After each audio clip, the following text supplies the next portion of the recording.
Hello and welcome back to the Cineskinny. It's the film podcast from the Skinny magazine, and we've got a little kind of sort of half bonus one, would you say, Anahit? It's a little unexpected item in backing area. Yeah. Yeah. It's so nice. It's me and Anahit, and only me and Anahit. Yeah, we've never done it before. No. It's just the two of us. Yeah. So this is really going to test our friendship. Well, I don't think it's going to test our friendship. It's going to test. It's going to test how productive and prepared we are. It's going to test how much of this really is all on Jamie's encyclopedic knowledge and love of talking about films. Yeah, that's true. Oh well. Yeah. Some things we don't need to know. Well, I mean, some things you'll find out in the fullness of time. So yes, we are back in our little triangular alcove of our new office. Thank you again to Outer Spaces. Really helped us out there, and we'll fill you all in more on that at some point in the future.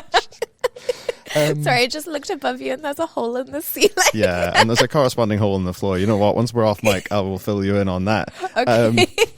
So yeah, we've got 3 films to talk about today. Part of the reason we're doing this one is because there was actually some good stuff that we want to talk about, and if we had waited until the next one, we'd have missed it. So we've got the new Lynne Ramsay, Die My Love. We've got the new Julia Ducournau, Alpha. We've got the new one by the guy who wrote Sing Sing, Train Dreams. And it's mostly just going to be reviews. It's going to be a little fun bonus one, isn't it? Yeah. But first, Anahit wanted to do a what you've been watching, even though it's hard to get outvoted when there's only 2 of you. Yeah, it is. So the floor is yours. And I got my big eyes. What have I been watching? I actually watched like quite a bit recently. I had a nice little Halloween marathon of Hocus Pocus, Halloween Town and Casper. Nice. Bangers all the way. Nice. I rewatched The Witches, which was surprisingly more boring than I remembered. And then I finally saw Begonia. Have you seen Begonia yet? I've not seen Begonia. It's good. Oh. It is good. That's exciting. Yeah. I did like it. I think it's actually a lot, and how do I put this without it sounding, it's a bit flimsier than I thought it would be, brackets complimentary, in that it's actually just like kind of a fun time, which I really like. Is it I believe that shaggy or like ragged is sometimes a word that people use when they want to be complimentary about something that's flimsy and doesn't seem very well prepared. No, it's really, really beautifully done. I guess I mean more, I'm thinking about like him having come from The Favourite, which was like really, really elaborate, and then Poor Things, which is just like so almost like sculptural. And this felt like a little bit of a return to form in that it's slightly smaller, it's like a really, really tiny cast. Its politics are interesting, but not really. It's not really saying like anything really spectacularly new, but it is actually just quite fun. Like it's silly and fun in a way that I wasn't really expecting, and I haven't seen him like do in quite a while. Just imagine you turn to Yorgos Lanthimos while he's wearing like a party hat and blowing a popper and doing that. Sorry, I was unfamiliar with your game. Yeah, exactly. So yeah, it's really, really good. It's like about these 2 like sort of conspiracy theorist people that kidnap a CEO girl boss bitch, which is Emma Stone, because they think that she's an alien, and then like hold her hostage. And it goes in like quite interesting ways, and is like it's a really good film, I think, about the internet and about like internet discourse and political discourse, and how those things are like shaped by the modern day, and about like what it means to have like political agency and to do things. There's a really, really good line in it where someone is like 99.9% of activism is branding and marketing, and I was like, oh. A lot of people need to hear that. So yeah, it is really good, but it's also just like really funny, really like rompy, moves along so quickly, unlike another film that we will be talking about soon. I think it's like the same, like 2 hours zipped by, didn't look at my phone once. Yeah, really like that. Rewatched The Apartment. Great film. Have you seen The Apartment? I've not seen it. Is that Gene Wilder? It's Billy Wilder. Billy Wilder. Yes. They should remake The Apartment with Gene Wilder. Yes. It's Billy Wilder with Shirley MacLaine and Jack Lemmon, and it's about a man who, to get ahead in work, lets his bosses use his apartment for their like mistresses, and then the girl he fancies is the mistress of one of his bosses, and then she tries to kill herself. But it's a fun time. It is a fun time. It's a really, really fun time. I haven't seen it since I was a kid. And obviously when you're a kid, you don't really understand adult relationships. And now that I'm older, I'm like, it actually says really, like good things and interesting things about like marriage and value within marriage and like, relationships. I don't know. I thought it was really lovely. That's what I've been watching. Nice. What have It's you a been good watching? collection of stuff. I do need to go and see Begonia. Actually. You would like it. I think you will really like it. I love the internet. Yes. Yeah. Famously, I'm a fan of the internet. You are an online guy. But I do also hate it. So Yes. I'm almost the ideal person for this. I've not actually watched a lot since we last did the pod, but I have started to watch the Twilight series. Gorgeous. So I watched the first one. Okay. When I was down in Oxford, and that was good fun. Tell you what, the direction of the first Twilight film, I would say it's almost like a NA rather than a score out of 5, because everyone is just doing completely different things from scene to scene and from like person to person, and it's all just pitched at just melodrama above all else, which is actually really fun to watch, because you know that they're like these kind of films, and maybe this is something we'll come on to later as well. When you're dealing with these kind of films, people don't make mistakes or like gaffes in the way that kind of like internet knobs think they do. It's just that like they make decisions that turn out not to be particularly smart. Yeah. And the idea of just getting everyone to kind of like all behave as intensely as possible, but to never adequately explain it to the audience is maybe just a choice. Yeah, it is a choice. But it's somehow, especially in that first Twilight film, I think works because it feels like a film. Whereas in the later ones, it kind of delves into that weird, like, CGI-y, fantasy-ish. Like, do you know what I mean? Like, we've split one book up into, like, 5 parts. Yeah. Kind of franchisiness. Whereas the first one is so weird, and not a single person is in the same movie.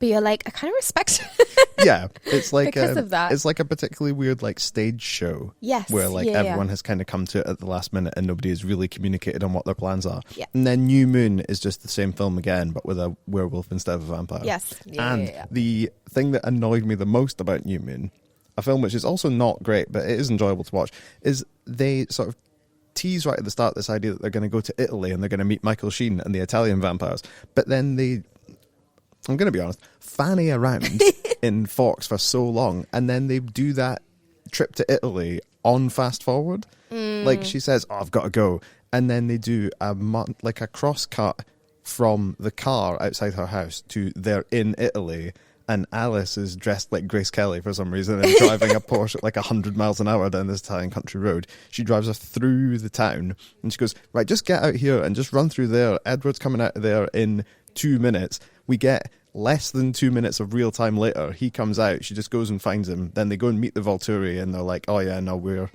actually fine with this. See ya." And it's like time for more moping about, I guess. Yeah. I want more Michael Sheen, and I think I'm gonna get it. I think you will. Yes. I think you will have a nice time as you continue. So, but yeah, other than that, I haven't really watched anything. That's fair enough. It's a wonder that I still end up. It's only really because I edit them and set up all the microphones. Like I host the party, but but other than that, don't contribute a huge amount. Right, shall we move on to the films for this week? Yes. Right, should we do Train Dreams first? Mm-hmm. Cool. So, Robert is a logger working on the railroad all the live long day. Yes. That's the premise of Train Dreams by Clint Bentley, who wrote Sing Sing. I think this is maybe like his first or second directorial. He's directed things before, because I saw this in London, and I think he did like a little Q&A at the start, and he talked about a previous. Yeah, he's done one other feature. Yeah, one other feature before. So this is his second. So it's his second feature, and it's got Joel Edgerton and Felicity Jones in it. Now, I've not seen this. And Anahit has seen this. And there's only 2 of us here. So this bit's going to be quick. Though it does look very atmospheric from all the photos and trailers and stuff that I've seen. So what's the kind of vibe? Because I'm imagining a little bit of kind of like, the sadness but the beauty of the American frontier. We're all wearing khaki all the time and covered in mud, but we are happy, but also our poor personal lives. What a world we live in. A little. Cool. A little, yeah. That's lucky, because I just entirely winged that entirely. Just from the photos. It's a little bit like that. It kind of has a little bit of that. I think what you're describing is almost that Kelly Reichardt, like, first cow to it. Yeah. A little bit. It actually, my friend compared it to Terrence Malick, and I think that is actually the sort of most accurate for me, like correlate to this film. In that, yeah, it's about America and it's about capitalism, and it's sort of like this turn of the century. So this like logger who's working in this, like kind of on the frontier. He like has to leave his home to build the railroad, essentially. So it is, yeah, like looking at the spread of American colonialism and American capitalism on the turn of the 20th century. And then he meets a woman played by Felicity Jones, and they fall in love and they have a baby. And then he kind of, I don't want to spoil anything, but he experiences different kinds of like love and loss kind of through his life. And it's a very, very beautiful film. Like it's shot so, yeah, it's just stunning. Like the way that the light moves, the way that it like captures light, like these really, really stunning landscapes, and this like man that's kind of isolated within them in different ways. It's got music by one of the Dessners, one of the boys. Bryce? Yes, it's normally Bryce. I think it's Bryce. Yeah, because Aaron Dessner is busy with Taylor Swift.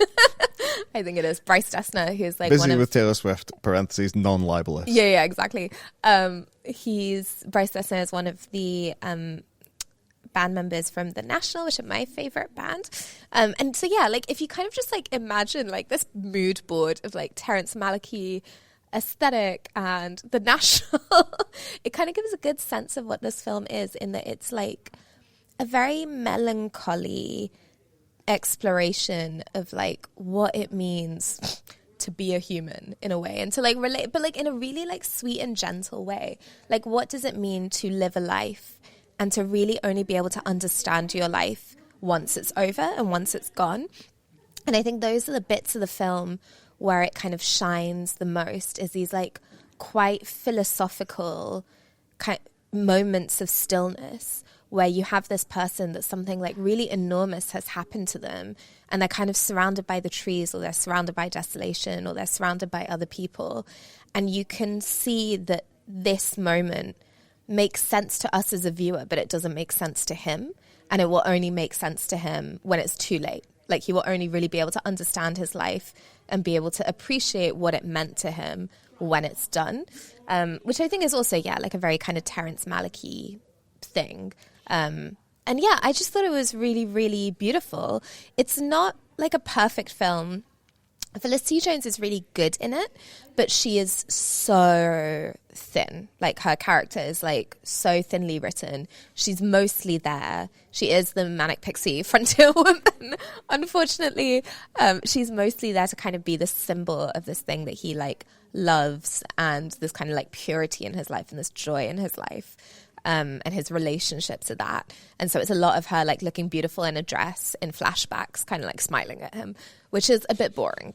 So yeah, there are like bits of it that aren't like, it's definitely not a perfect film, but I found, yeah, the way that and especially like the 20th century was like such a period of change, the way that it kind of goes through all of these decades, I found it really moving. I really, really liked it. I would say if it shows, because it's a Netflix film, I think. Yeah. If it shows in cinemas, I would recommend that people see it in the cinema, because it was very, very beautiful. But yeah, I really liked it. I thought it was lovely. Amazing. I think it's coming out on Netflix. Okay, so it's not getting a cinema release at all. Well, I don't know if it's maybe going to get a few screenings, because the Catherine Bigelow one, what's it called? Like a fistful of a missile coming to land in your town. I looked at the plot to that and looks stupid. Yeah. It's got the only screenings that I can see on the very brief Google of Train Dreams that I have done. It's showing at this showcase in Coatbridge from Friday. Okay, everyone go. Everyone go. Well, lads, get in. We're going to Coatbridge. It may well be on elsewhere. It could just be that Google's not very good. I mean, like I say, I'm on the internet, so I know that this is a possibility that Google is bad. But yes, no, it sounds... You know what? It does sound lovely. Sounds like a lovely autumnal bit of business. Yeah, it is. Like really sweet, really sad. But that's life. Unfortunately. You know what? I'm always saying this. That is life. That is life. Yes, so that is Train Dreams. What would you say out of 5? I gave it 4. Nice. Yeah, I really liked it. Yeah, well, that's good. Yeah. 4 is good. 4 is good. Yeah. Maybe that's a spoiler for what's coming next. Yeah. Let's deal with the elephant in the room. Alpha. The alpha. The alpha. Okay, carry on. The alpha. Let's deal with the elephant in the room. Yes. So yes, Alpha. So this is the new one from Julia Ducournau, director of such crazy, intense genre films as Raw and Titan. Mm-hmm. You've seen people eat raw meat by fridge light. You've seen a woman give birth to a car. And now we're in France, in the grip of a mysterious new bloodborne illness which causes those infected to turn into stone. And a teenager called Alpha comes home from a house party with a dodgy tattoo. Her mother is a doctor who cares for the ostracized sufferers of the mysterious illness. Her uncle contracted it and is kind of like struggling through his life. The kids at school are, as you would expect, not exactly the paragons of respect and understanding when it comes to novel illnesses. Melissa Barreau is Alpha. Tahar Rahim, who was in A Prophet, I believe? Yes, is Amin. He's the uncle. Golshifter? Is that Golshifter. Golshifter Farahani is the mother. Mm-hmm. And Emma Mackey from Sex Education is the mother's colleague. Yeah, inexplicably. Unexpectedly, I would say. I don't know how much of an explanation you would need, but I certainly wasn't ready for it when she came on screen. It's very strange. So yes, this is the new film from the director of the aforementioned raw meat eating and car birth films. Mm-hmm. And I would say, Anahit, that I think that those films were better than this film. Do you want to just say what you think? I think this Do you want to get it off your chest? I think this film was quite bad. I think it was quite bad and it was quite boring. Yes. I think it's quite telling that the final image is very striking. Mm-hmm. It is of a young woman covered in this kind of clay-like substance with this what appears to be blood pouring from her eyes. Mm-hmm. That is also the PR image for the film. Yeah. When you combine that with the synopsis that is doing the rounds for the film, it leads you to believe that this film will be one thing. It is not, in fact, that thing. What it is, instead, is something that is worse than that thing. Mm-hmm. It's really fucking boring. It's boring. It was so boring. It feels like it goes on forever as well. Yeah. It's 2 hours and 10 minutes, but I tell you what, it's a long old fucking slog, innit? Yeah, it really was. Yeah. So... issues. I'll get my issues off my chest now. Okay. Oh, we can do a bit of a back and forth. There's only two of us. No, it's okay. You do your... you have your therapy session. We have a nice conversation. I've also just written lol nope on this doc, so that's good. One of the things about it that's really frustrating is that there is a kind of time shift, time split thing between the present day and the recent past.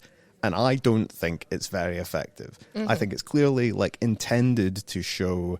the changing dynamics between the various members of the family. It's intended to show the kind of passing of time for Tahar Rahim's character in particular, but I just don't think it works. I don't think it looks...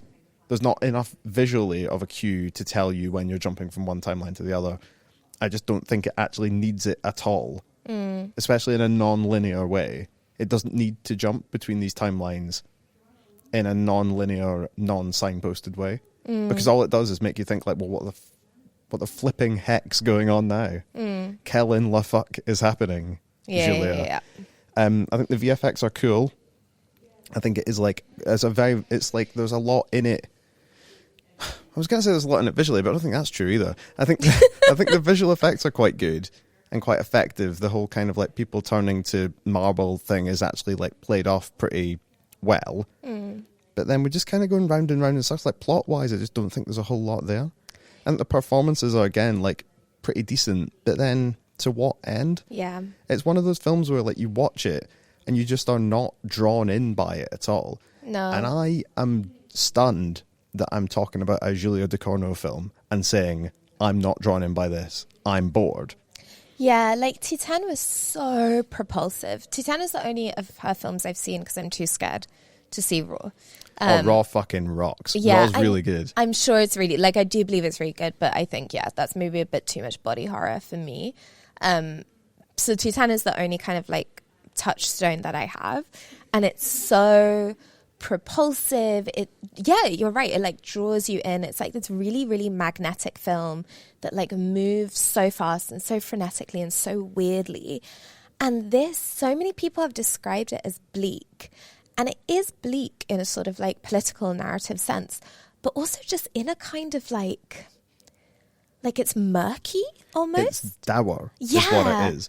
It's like, because it's bleak, but in a non-confrontational way. Yes. Yeah. And it has this weird thing that it's trying to create these sort of like parable links to other similar situations in the past. But it's not, it's almost trying, it doesn't like put it right in front of you. Yeah. And like, what's the fucking point then? No, it's a very like confusing film. Like, it's a very incoherent film, I think. Yeah. There are ideas in it that are really interesting. I think this sort of, that idea of like the AIDS metaphor, which is like a very heavy-handed metaphor of like this disease that's going around, and it's like really ostracized. Like, the people that have it are really, really ostracized, and it's like this terrifying thing that like no one really knows what to do with. First of all, bit weird to have an AIDS metaphor just look kind of cool. It's when everyone turns into a statue and you're like, that looks really sick. Like, kind of like Titan, like that same kind of like visual interest. But it shouldn't. Like, it was just, I found that a really, really weird choice. And then I found, I think the thing that made the AIDS crisis such a kind of point within culture was that it mostly affected like the queer community, and it was something that was like transmitted through sex, and it was at a time when like gay sex was really, really like, what is the word? Sorry, my brain is so tired. Like, really, what's the word when you're like stigmatized? Fucking hell. Jesus Christ. It was a time when it was like really, really stigmatized. Whereas the thing that begins this film, so you have like this blood-borne illness in a really similar way to AIDS, except you get turned into a statue. And for some fucking reason, the first scene of this film is a random girlie, 13 years old, getting a random ass fucking tattoo at a random party with a shared needle. And you think, like, why? Like, why has this big event that is setting off the entire premise of this film happened? Like, this isn't what people do. Whereas, like, when AIDS was happening, it was that gay people had sex and they wanted to and they should, and the governments weren't taking it, like, looking after them, like they were suffering from state neglect. This had nothing to do with any of that, and so it then doesn't really work as, like, a metaphor. And there are bits of this that are meant to be, so this is a Moroccan-French family, so I think there's, like, this underlying kind of colonial thing of, like, how are these people integrated within society. There is a homophobia metaphor as well. There's all of this stuff that is quite interesting metaphorically, but within the film just doesn't fit together and just doesn't work. And I'm just a bit like, why is this happening? Why am I watching this? I think a very telling thing is that when Julia Ducournau's done interview, she did an interview with us actually, and said that, like, this is not a parable for or a metaphor for HIV/AIDS. But then the problem is that that's almost like a philosophical misapprehension. Like, you can say that your film is not directly about or directly referencing something, but then you can't then say, it just so happens that most of the major kind of like points that this film is touching on can be really directly mapped onto something that everyone remembers and talks about and would be the first thing that they would mention in the event that they watched this film and then thought about what real life things directly related to that. And even if it's not a direct metaphor for it, like, that's fair enough, but it still means, like, why is the inciting incident of your film this very, like, inexplicable thing? Like, 13-year-olds are not out getting tattoos all the time at parties, which, like, that isn't like, oh, I just had it. Like, do you know what I mean? Like, it just is, it would have made more sense if she'd, like, had sex with someone. Like, that would have made sense. Like, it was just such a bizarre thing that then felt so, like, removed from reality, and it became almost, like, magical realist. But then it didn't really carry through, like you were saying, that sort of, like, plot synopsis. It then just kind of, like, falls flat. I know, I just found that bit of it really bizarre. I think the thing that to me is the most interesting thing about the film is the relationship between the mother and her brother, and which the ending of the film finally makes it make sense. And I don't want to spoil it, but you don't get most of that for, like, almost the entire film. And even that is kind of really, when you finally understand what the film was doing, you're a bit like, but you haven't been doing that? Yeah, there's a little bit of when you get to the end of a book and it has a really, or you get to the end of a, this is an unfair comparison. You get to the end of a children's picture book and it has a really clever final paragraph or like a final line that rhymes and you're like, wow, good job. Yeah. And then you flick back 3 pages like, hang on, what the fuck's going on here? Like there's an element that like the ending can cover for some of the sins of the film, but it can't cover for all of them. Yeah. So I didn't like it. Sorry. Yeah, I mean, I also didn't like it. I think it's a miss. Yeah, it is. And it's a shame because she's a very good director. But I think that in trying to stray away, trying to turn away from kind of like very assertive, aggressive, intense genre filmmaking, she hasn't really turned towards anything else. No. So it's taken out a lot of those elements that would like grab an audience or would make something seem very kind of like vibrant and just like not really replace them with anything. Yeah, 100%. And also, or replace them by just like taking bits of the storyboard and shuffling them around. Yeah, to like no avail. And I would also say like, I think if she felt hemmed in, I think I read an interview somewhere where she was talking about like feeling a bit hemmed in by genre. But I feel like Titan is not like a classic horror movie in that way. I think she takes elements of body horror and does really interesting things with it in the same way that this film is in a way taking bits of body horror. It's just doing it worse. And so I am a bit like, babe, go back to the genres because you actually weren't hemmed in by them as much as you think you were. You were doing a really good job of like breaking out of it and like subverting it and reforming it. And if this is what you think not being in genre is, it's actually just you having no structural point.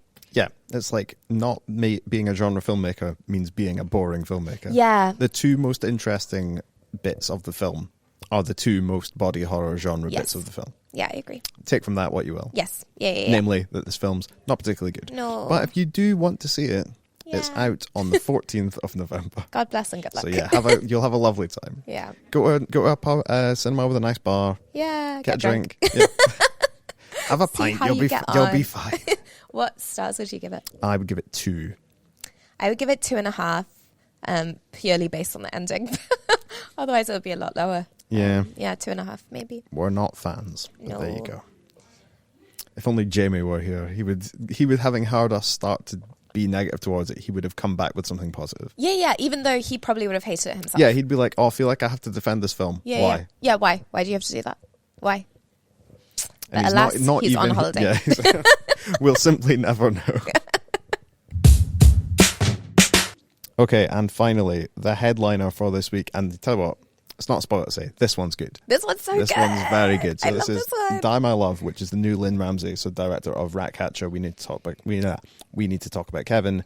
You Were Never Really Here. Lots of long titles. Difficult to say when you're trying to read and talk at the same time. But anyway. But this one's short. Yeah. And it's good. Anyway, Grace and Jackson are a young couple who moved from the big city to Jackson's uncle's old house in the Montana countryside. After the birth of their son, Grace starts to struggle with motherhood, with the isolation of where they are, with her partner, with a truly awful dog, and so on and so forth. Jennifer Lawrence, Robert Pattinson are Grace and Jackson. Nick Nolte, Sissy Spacek, Lakeith Stanfield, and a few other people are in this. But I would say, Anahit, that this is the Jennifer Lawrence show, and everyone else is trying to keep up. Yeah. It's a fucking ridiculous... Like, I think that one of the things that... And this kind of leads back to the Alpha thing. One of the things that cinema is so good at that so few other mediums can compete with, and particularly, like, online, my favourite place, can't really do, intensity in cinema, because it's so reliant on context and it's reliant on like building of like energy and stuff. And like this is a really good example of like an intense film that has funny moments, it has like dark moments, it has moments of just like sheer drama. Yes. But it has a kind of like ratcheting, tightening intensity over the like just delivered through a fucking ridiculous performance. Yeah, she's insane in this film. She's so fucking good. I'm scared of her. Yeah, it's oh my god. Yeah, I couldn't like look away from her. She looked so good. I wish I looked that sexy. when I'm having my little nervous breakdowns. So yeah, it's about this like woman who's like become like a mother, and she's essentially like struggling with this kind of like postpartum depression. I read an interview that Lynne Ramsay did where she talked about, was it with us? No, I think it was somewhere else. I think it was, somewhere else. Hey, tell me what the quote is. I can tell you. If yeah, exactly. One of us proofed it. It was something about how like she was a bit hesitant about doing this film because I think Jennifer Lawrence had come to her with the book, which is a Charco Press book. Did you know that? Yeah, it's thingy. What's their name? Ariane. Yes, something. Yeah. I haven't read the book, but now I want to. You keep talking. I will look up the author's name. But yeah, Jennifer Lawrence came to her with the book, and she said that she had already kind of done her postpartum film with We Need to Talk About Kevin, but that this film, she managed to kind of find a way into it when she was like, it's actually like a love story. So it is about motherhood, and it is about the isolation of motherhood, but it's also what that does to your relationship and what that does to you as like a person with your like subjectivities and desires and all of these things. And it's just fucking incredible. It is the yellow wallpaper for the 21st century. Quite literally at one point, she is just clawing away at the balls and she has like these blood marks left over. It is just one of those films that reminds me of Morven Caller quite a lot, in that it's a film about someone who is clearly not okay, but is trying to live their most mundane everyday life, and you can just see them spin out of control in these really unusual ways. It's very, very impressionistic. Like you can't really tell what bits are real and what bits aren't, and she's kind of descending further into psychosis, and so like reality itself becomes like quite confusing. It's so like feral as a film, like deeply animalistic, the way that these people move, the way that they kind of scream and talk. I don't know, there was just something about it that I was like, oh my god, yeah, like you are in it and I am in it with you. And I think one of the things about it is like it's very impressionistic, but it doesn't really, except for in a few moments, dip into like surrealism or magic realism. It stays quite grounded. It's very grounded, but it's like it's a distillation of feeling. Like nothing really happens, and the things that do happen again and again, so you're kind of caught in this loop. And it's really interesting as a film that it refuses this narrative of getting better, or even a narrative of like getting worse. There is no teleology or linearity to what's happening. It's just she has the same breakdown again and again, and every time Robin Pattinson's poor schmuck of a husband thinks that like he won't have to fucking deal with it anymore, it happens again. And so you're just in, what does it mean to like be in that feeling of like you're stuck in your life and you're stuck in your breakdown. And it's just, it's fucking incredible at like showing how that feels, like how it feels in the body and how it feels in the mind. And it's like so good. It's like weirdly sexy. The two of them are like so good together. It looks incredible. I think it's shot entirely on film, I think. It certainly looks like it. And the kind of most of it is set around this kind of rundown, again, very kind of Terrence Malick-esque kind of like old house on the prairie kind of situation. Yeah, it was gorgeous. I was just like, oh my God, I love this film. Like in this really alchemical way. I was like, me and you, babe. I get what you're doing. And one thing that's so impressive about it as well is it does basically just like drop you. There's not a huge amount of preamble, and there's not a huge amount of, like you say, because it's about these kind of like loops of depression and psychosis, and then about a lot of episodes that kind of occur when someone's feeling like this, or someone's like body and brain are combining to make them do these kind of things. It actually works as a kind of like both a linear story from beginning to end, and that kind of like you're not entirely sure which order some of these things have occurred in, which bits are memories, which bits are dreams, which bits you're trying to get away from, which bits you're trying to get back to, in a way that certain other films we've talked about don't do that, because like it's not like the reason it's done in this is to create that kind of like whirlpool of increasing intensity and like you're increasing concern for this character, but also you're becoming increasingly scared of them. Yeah, and I think it is, like compared to Alpha, I think you're right that what this film has that doesn't is energy. Like I just felt like alive when I was watching it. And it's not that it's not upsetting or that it's like, it obviously deals with like really, really distressing themes, and watching her do this like perform, like you're just so in it with her. But it just had this feral energy that you just like swept along by. In a way that with Alpha, I was like, I can't be dealing with you people anymore. And I also think that like because it is so intense of a film, it manages to also have some really funny bits. Yeah, it's got some really funny bits. It's got some really kind of beautiful bits. It's got some quite weird, but again, weird without having to like when you're operating at that kind of pitch, you only have to do one or two little things, and then it quite quickly, like if you're very careful with it, you can push it into like slightly farcical just for a second, then it kind of pulls itself back. Or you can like throw in some really funny dialogue, and then you find yourself being like, yeah, it's so like when she's also barking at the dog, that bit is so funny.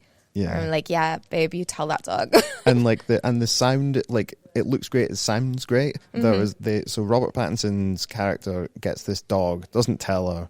She's clearly like struggling with the baby. She's at home a lot. He gets this dog. He doesn't know anything about this dog. This dog's a right little shit. But there was a period of about 10 minutes in the film where the dog is almost constantly barking in the background of the soundtrack. Yeah. And like they're having these arguments and like baby's crying. And then even in those kind of quieter moments where you feel like you're getting a bit of respite, this dog is still there. Yeah. I fucking hate that dog. I fucking hated that dog. Yeah, I was like, that dog needs to go. Yeah, you're right. It is the sound. It's like the film is oppressive in so many ways, and a lot of it is like the sounds that she has and like the walls, and it's this really incredible, the house is such a big part of it. And I think is it called like a shotgun house where like there's no hallway, like it's each room leads onto the next room. And you can go from the front straight to through the back. To the back. Yeah. So it's like one of those, so it's almost like it's like you're just surrounded by four walls in a way. And it's just, I don't know, there's so much about it that is like, it looks beautiful, but you also feel this sense of like being trapped. And it is about being trapped, like not necessarily by motherhood. There's this really good line where she's like, no, my baby's fine. My baby's perfect. I don't have a problem attaching to my son. He's not the problem. And it's like, well, I mean, okay.